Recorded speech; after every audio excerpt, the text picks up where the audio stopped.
Thank you so very much for joining in. If you are still with us, this is Enterprise Morning, reaching you from Enterprise Television. Let's get to our main conversation for today. President Donald Trump signed an executive order attempting to end birthright citizenship, a right affirmed by the U.S. Constitution and Supreme Court for over 125 years.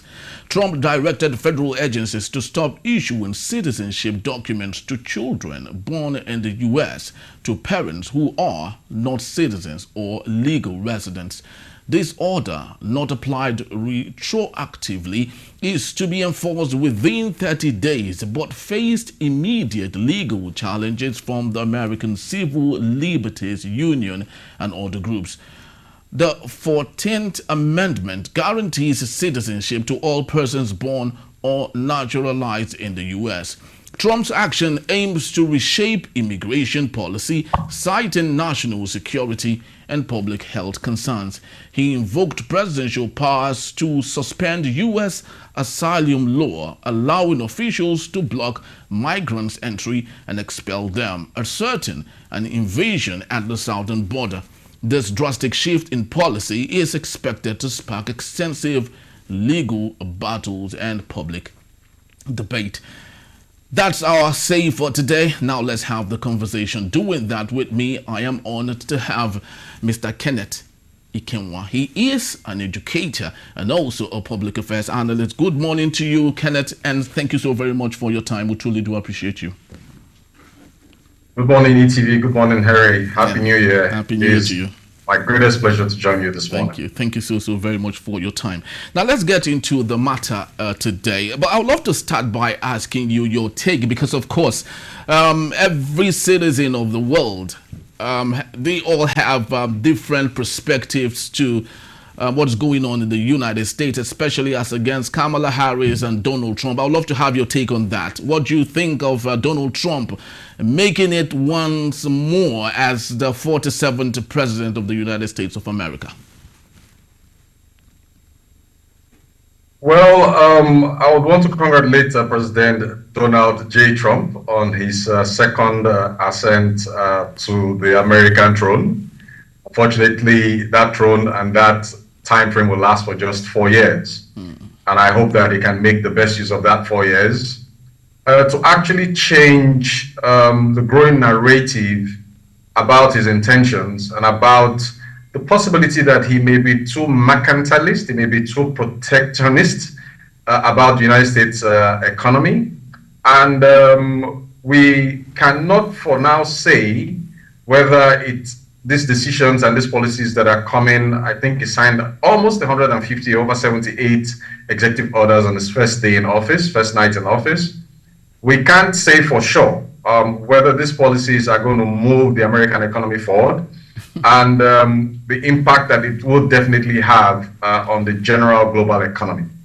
You know, when America sneezes, to a great extent, the global economy sneezes. So Americans have voted. American democracy is not the oldest. It is not the biggest. I think the Indian democracy by size is the biggest. But it is the most structured. It is the most organized. It has a fantastic architecture that actually gives voice, you know, to the popular mandate of the people. And even when there is no popular mandate, there is an electoral college that favors the popular will of the people versus the popular mandate of the people. But this time around, he won even in the 7 swing states. He had the popular vote, he had the electoral college votes, and I believe that Americans voted for a change that they best understand. It is now left for us, for those of us that are on the outside, to begin to analyze these issues, analyze these new narratives, and see how they impact our economies. Those of us that are peripheral economies, those that are semi-peripheral economies, we now need to start putting our hands on deck and start thinking outside the box, because this man is coming with an axe. He's coming with a broom. He's going to do a lot of house cleaning, all supposedly in the interest of making America great again. Yes. The question, who will make Nigeria great again? Yes, in the interest of America. But have you been a fan of Donald Trump? All right. The first encounter I had with Donald Trump was through a book. And coincidentally, I think I'm wearing one of the kind of ties he likes to wear. Right? So I hope that is not the reason why you're asking that question. This is just the tie to match the shirt I'm wearing today. So it's a coincidence, actually. On my way out. In fact, when I saw myself on the street, I said, wow, I'm dressed like Donald Trump, but I'm not wearing a black suit like Donald Trump, at least not yet. Well, my first encounter with Donald Trump, I think was in 2012. I had heard a lot about this guy. I heard a lot about a program called The Apprentice, I think, if I'm not mistaken. Yeah, it is. And I heard a lot about this popular cliche, you are fired. So when I went to a book fair, I saw a book on Donald Trump, The Art of the Deal, and I bought it. I read it back to back, and I felt it was quite interesting. Little did I know that I was reading a book that will one day become, lay the foundation for a biopic of the 45th and the 47th American president. But let me be honest. In his first coming, I was a strong supporter of Donald Trump. And I think that I would relate that to my spiritual biases. I'll relate that to my religious biases, even though I don't like to claim to be a religious fellow. I tend more to spirituality than religiosity. But when I saw some of the things he did and some of the inhumane actions I think that were perpetrated, especially against people of color, black, brown people, I began to retrospect and began to revisit my admiration for the individual. But yes, I mean, I watched the inaugural speech. I watched inauguration from the beginning almost to the end. And a couple of policies I think are good. Some things that we as Nigeria can learn from. But overall, I am not going to clap for Donald Trump now. If I would just be clapping with just one hand. But I must be honest, over a few things that he made proclamations on the 20th, 2 days ago, right in my living room, I did clap. So am I a fan of Donald Trump? Not exactly. Okay. But do I think he has the kind of nationalistic mindset, strategic frame of mind or strategic frame to take a country forward? I would wish that we had a Donald Trump in Nigeria. In that regard, I probably would say yes. All right, while we desire and wish for a personified Donald Trump in Nigeria, of course, let's talk about the issue of interest, and that is the citizenship of America. Now, this is one golden egg every single citizen of the world would desire, pray for, and pay through their nose to want to get.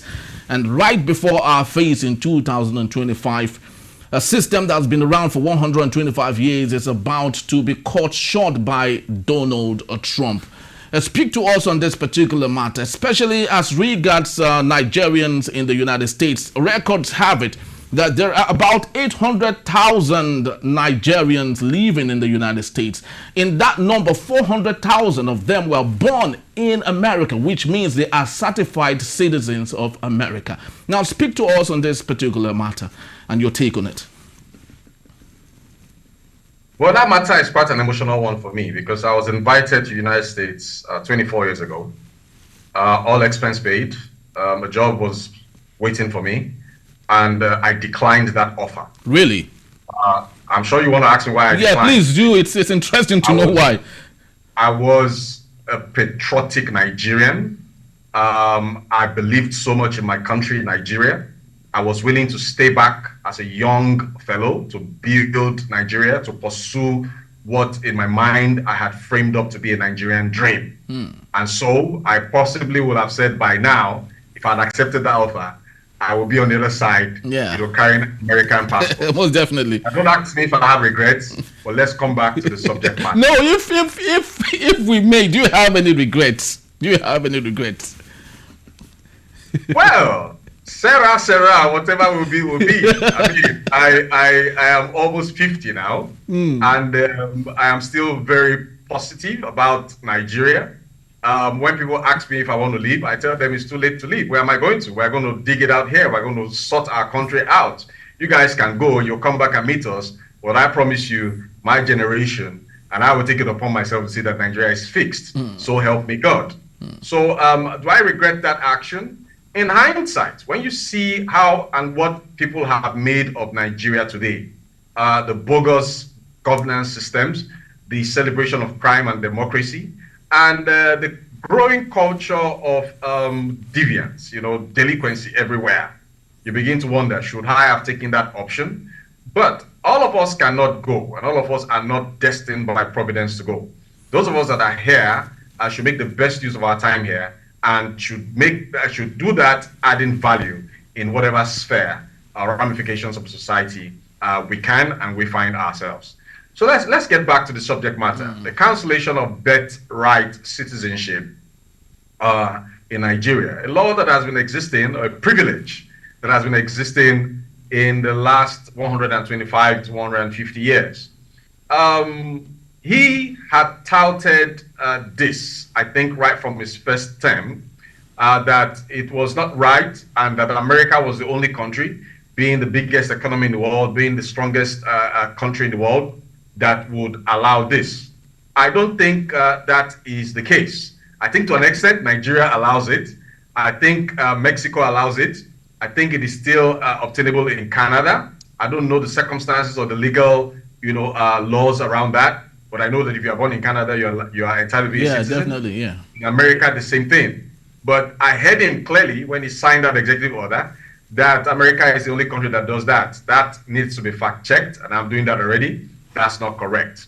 But when policies like this are embarked, are brought to the fore, you need to ask the question, what is the reason behind this? Now, let me take you back to the most recent dastardly attack, a homegrown terror attack that took place in America. And it wasn't an attack that took place or that was perpetrated by maybe a Caucasian. It was somebody, I think, from African origin or Middle Eastern origin or thereabout, who happened to have been born in America to American immigrants. Yeah. By the way, Trump's grandfather, if I'm not mistaken, some say his father, was also an immigrant. Very well. So because very very well, because the history, his ancestry, actually he's from Karlstad in Germany. His grandfather Fred Trump came into America in 1885. The mother also is an illegal immigrant who came into America in 1930. Her name is Mary Ann. So he's equally. So I don't know how those who are living in glass houses now want to start throwing stones at others or at their neighbors that are also living in glass houses. But let us speak truth and let us shed some light to the subject matter. I think to a great extent, the flexibility of the American citizenship system, especially by birth, has been grossly abused. Grossly abused and to an extent taken advantage of. So we have, especially from countries like Nigeria, a flight of hard-earned currencies to encourage what I will call birth tourism. Birth tourism. So we must take a look into the mind of this current president and search deep down and ask the question, what is he trying to prevent and what is he trying to proclaim? I think to an extent, the fact that anybody can just come into a country and not have citizenship linkage to that country and have a child there, and that child is given a passport to travel back, that bequeaths upon that child a lot of immense privileges. I missed the opportunity of being born in Britain in the 70s. And up till today, I asked my mom why. And she will tell you that Nigeria was fantastically doing well in the 70s. And there was no need for her to have her 6 children there. So we bring that back again to the argument. Who benefits from birth tourism? Does America benefit? And if America benefits, what are the other problems that are associated with this? But will going all the way to ban this be the solutions to the problem? Does this solve the problem of growing terrorists on ground? Does this solve the problem of reducing birth tourism to the United States? And the United States of America should also have a rethink, because a lot of these American citizens that were born there have contributed and continue to contribute immensely to the growth of the American economy.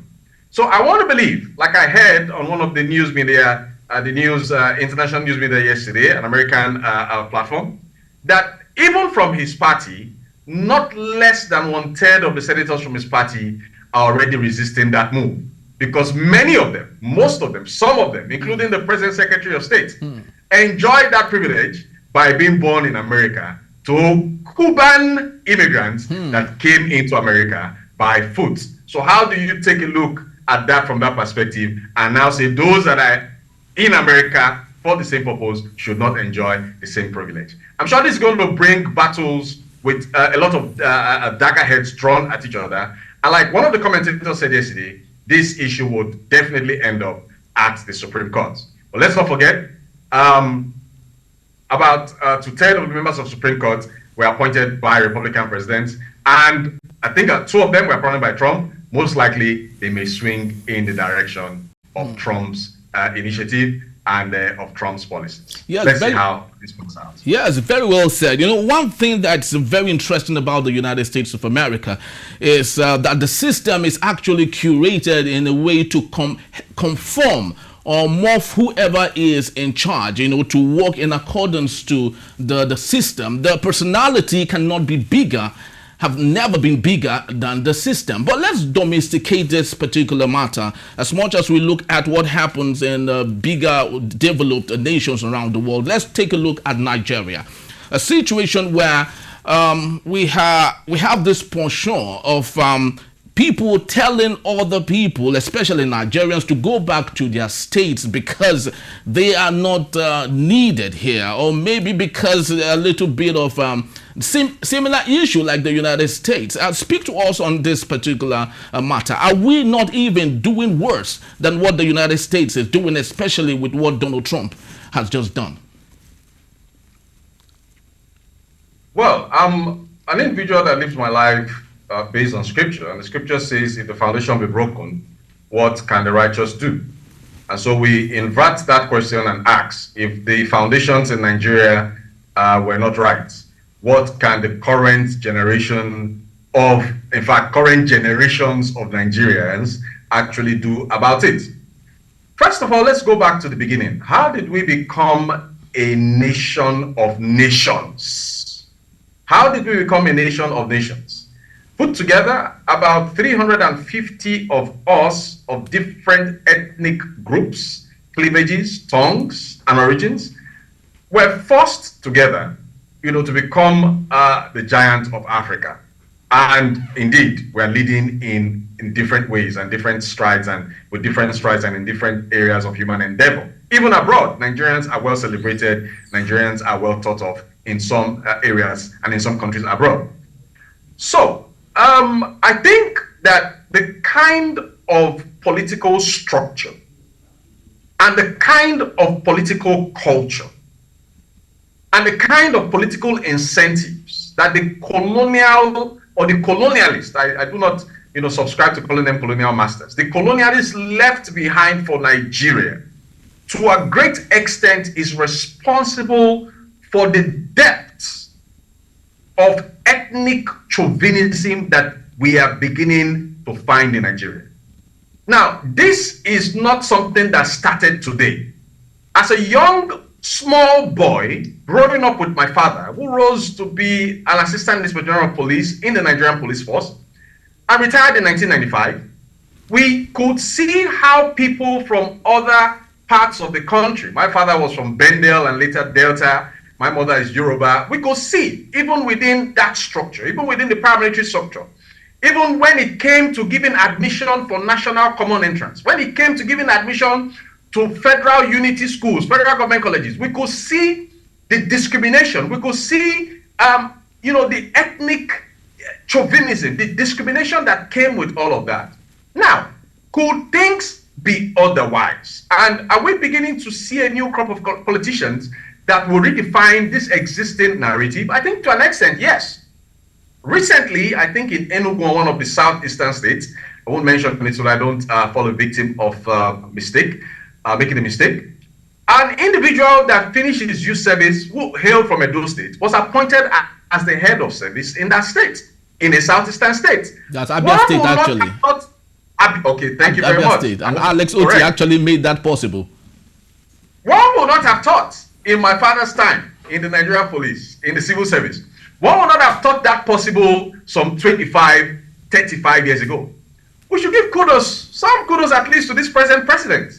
When he was here in Lagos, he appointed a good number of people from the southeast into his cabinet, and some of them are still working with him today. Bernard Kabeze seems to be one of them. So we can actually revisit the Constitution to ask the question, are we actually practicing federalism? Are we actually a republic? And what does it take to be a citizen of Nigeria? Why is there this dichotomy of you are a citizen of Nigeria and you are an indigene of a particular country? We have in America, just before I let you back on, we have in America a president who became president and whose two sons became governors in two different states, the Bush family. And one of whom, the senior of whom of those two sons, who also became president, some 8 years after his father was defeated in the 1992 elections. Will that happen in Nigeria? Will Kenneth Ikenwa be allowed to contest and voted for in Lagos State? Contest and voted for in Lagos State for the position of governor, even though my mother is Lagosian? Even when I go back to Delta, I am fondly remembered as the Yoruba woman's son.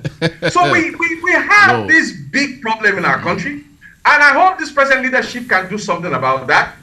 In that direction, I think some people are beginning to fault this present leadership. But we should give it some time, and we should use platforms like this to send the message across that we are stronger when we are together, and we are better if we see ourselves as one and see ourselves committed to the Nigerian flag and not to our ethnic biases or to our ethnic chauvinistic tendencies. Very, very well said. I truly connect and I feel your drift because I'm a victim of the same situation. Growing up in the 80s, in Jos particularly, my first name was actually Chijoke. But because of the ethnic profiling at the time, we couldn't, gain the same, secondary school or the school that afford, and all because of the name Chijoke. I had to change my name to Henry, of course, which was my English name, which of course I still bear up until today. So the ethnic profiling thing has been there, just like you said, for a very long time. But going forward, how do you think we can help solve the situation? And is it ever possible for us to grow past this issue that we have today? We can solve this problem. It is not a mountain that is insurmountable. One of the initiatives that was birthed to ameliorate this condition in the 70s by the Gowon regime and government was the National Youth Service Corps. The idea behind the National Youth Service Corps was to promote integration, especially after the Civil War, so that people and persons from a particular region or state in the country, I think they had just 12 states then, were made to go and serve in areas where they had never heard about. And to a great extent, it worked. So you had people from up country in the north coming to serve in Lagos, coming to serve across Bendel, the Midwest, and all of that. And this gave birth to a lot of intertribal marriages, one of which I am a product of. So an individual like me cannot stand and look at the Yoruba people and speak down on them, because I'm a product of both the Yoruba race and the Anyoma Eze Chima race in Delta State, which probably was part of Bendel State. So we must, from the top, we must from Asurok, we must down to our ward councils, we must look at the educational curriculum and revisit it and make it a mandate, make it a policy that we should have integration of tribes, integration of ethnicity. We should zero down on ethnicity. We should zero down on everything that would make us look divided as a people, and vote for us. See Kenneth as a Nigerian first. See Henry as a Nigerian first before you see Henry as a Southeasterner, or before you see Kenneth as a South-South individual, or see Kenneth as someone whose mother is from the Southwest. This, amongst many things, is one of the problems of Nigeria. And I begin to suspect that it was plagued upon us and put upon us, foisted upon us, by the kind of structure that was bequeathed to us in 1960, which did not particularly define a roadmap for us to be fused together as a people of 350 different ethnic cleavages and lineages. So if you ask me, is it possible? It is possible. The body language of the leaders, from the federal to the state to the local government, even to the nursery school, just like what you said, because of your name. And now you're beginning to make me build a theory around why my father named all of us with English names. Maybe he didn't want us to suffer what you actually suffered when you were just growing up as a young man. Because people have asked me, so you don't go by your Igbo name or by your Yoruba name? I said, no, our first names are all English names, all of us. So we must change that narrative. We must begin to make people understand, even from the primary school. I remember when we were in primary school, I remember how serious, moral instruction serious, civic studies serious. And these things, when we played football in primary school, when we went for break in primary school, we never had the mentality that this one is Hausa, this one is Igbo. We all grew up as a family, and some of us, some 40 years after, are still friends, are still together today. So I think the starting point is the educational curriculum. And I think the political culture must change, the political narrative must change. And I think we should have punitive measures for people from different walks of life that will stoke into our faces ethnic rivalry, ethnic conflict, and ethnic chauvinism. There must be a law, there must be laws to punish people, even clerics. During the last election, I was in a church seated where a cleric was visibly saying people should not vote for a particular party because somebody from another tribe, which was not in the Southwest, was spearheading that party. How? And what is the business of a cleric, of a pastor, asking people, telling people who to vote for on the basis of tribe? Did Yeshua HaMashiach, Jesus Christ, did he die for any race? Did he die for any tribe? No. So we even at that point, these things must change. There must be punitive measures. When people start getting punished for stoking some form of ethnic rivalry, ethnic conflict, for being catalyst for violence, ethnic-related violence, then we will start seeing ourselves as one and integrating ourselves in the direction that brings us to the best of potential that Nigeria is yet to realize. Very, very well said. You know, we can overstate some of these things because they are so correct and factual. But back to the United States of America, and Stephen Grover Cleveland was the 22nd and the 24th president of the United States in 1885 when Fred Trump came into America. And if Grover was having the mentality of Donald Trump and had counseled the Birthright, I don't think his father, Fred Jr., would have been a citizen of America. And definitely Donald Trump equally would not have been an American also. So just like you did say, he who lives in a glass house should not, throw stones, most definitely. Thank you so very much, Mr. Kenneth Ikenwa, for being part of our show today. We truly, and I did enjoy our discussion today. Thank you as always. Always my pleasure. Yes. I'll be with you next week. Thank you Thanks so for very having much. me All right, people, that's just about the time we have today. I'd love to say thank you to you, but please do well to visit us. You can always find and reach us at enterprisetvnews.com. You may equally like, comment, and follow us on all our social media platforms at Enterprise TV 7. I am Henry Igwebike. Thank you for watching, and I'll see you tomorrow. Bye-bye.